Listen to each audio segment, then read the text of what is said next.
बिबट्याची भीती, नियतीची रीत. तळोदा तालुक्यात ऊस झोळीत निजलेले तान्हेबाळ. हृदय पिळवटून टाकणारे जीवनचित्र. दीपक गोसावी. नमस्कार. सध्या सर्वत्र ऊसतोड हंगामाची लगबग सुरू आहे. तळोदा तालुक्यातही मोठ्या प्रमाणात ऊसतोडणी सुरू असून याच कामासाठी खान्देशसह इतर भागातून ऊसतोड कामगारांचे कुटुंबच्या कुटुंब तळ ठोकून आहेत. तळोदा तालुक्यातील सर्वात मोठे गाव असलेल्या बोरत परिसरात दाखल झालेल्या या कामगारांचे जीवन पाहिल्यास कोणत्याही माणसाचे डोळे साहजिकच भरून येतात. पोटाची खळगी भरण्यासाठी आपल्या परिवारासह ट्रॅक्टरच्या सहाय्याने एका शेतातून दुसऱ्या शेतात भटकंती करणाऱ्या या कुटुंबांची कथा म्हणजे केवळ संघर्ष. जिथे ऊस तोडायचा तिथेच तात्पुरते तंबू उभारून हे कामगार दिवस काढत आहेत.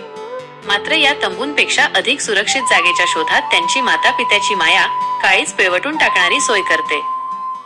बोरद नजीकच्या एका शेतात ऊसतोड सुरू असताना डोळ्यांना दिसलेले एक दृश्य अत्यंत हृदयस्पर्शी होते. बिबट्याच्या वाढत्या धुमाकूळामुळे आपल्या तान्ह्या बाळाला एकट्या तंबूत सोडणे जीवावर उदार होण्यासारखे असल्याने एका मातेने ऊसाच्या दांड्यांचा आधार घेत तात्पुरती झोळी तयार केली होती. दोन्ही बाजूला 3-3 ऊसाचे खांब लावून मध्यभागी ऊसाच्या जाडजूड खांबाच्या सहाय्याने एक छोटीशी झोळी बांधण्यात आली होती आणि त्याच झोळीत त्यांचे चिमुकले बाळ शांतपणे निद्रावस्थेत होते. हे दृश्य पाहून साहजिकच कोणाचेही डोळे पाणावतील.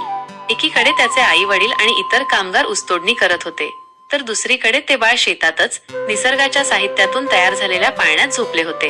कुठलेही साधन नसताना आहे त्या शेतीमालाच्या आधारावर आपल्या लेकराची झोपण्याची व्यवस्था करण्याचे हे दृश्य मातृत्वाच्या सर्वोच्च त्यागाचे प्रतीक आहे. भुकेपोटी भटकंती, पोटासाठी पायपीट. नियतीच्या या खेळात हरवले बालकांचे गोड गीत. ऊस झोळीतला निवारा जणू मायेची ढाल. कष्टकरी आई बापाचा हाच जीवनकाळ. या भीषण परिस्थितीबद्दल बोलताना ऊसतोड कामगार शंकर सोनवणे आणि कैलास सोनवणे यांनी आपली व्यथा मांडली. शंकर सोनवणे सांगतात, आम्ही शेतापासून दूर तंबू टाकले आहेत, पण दिवसा कामावर असताना लहान बालकांना त्या ठिकाणी एकटे ठेवणे योग्य नाही, कारण सर्वत्र बिबट्याचा धुमाकूळ आहे. अशा परिस्थितीत तान्ह्याला सोडणे म्हणजे त्याच्या जीवावर उदार होणं होय. त्यामुळे आम्ही कान्होल्याला आमच्या सोबत या ठिकाणी आणतो.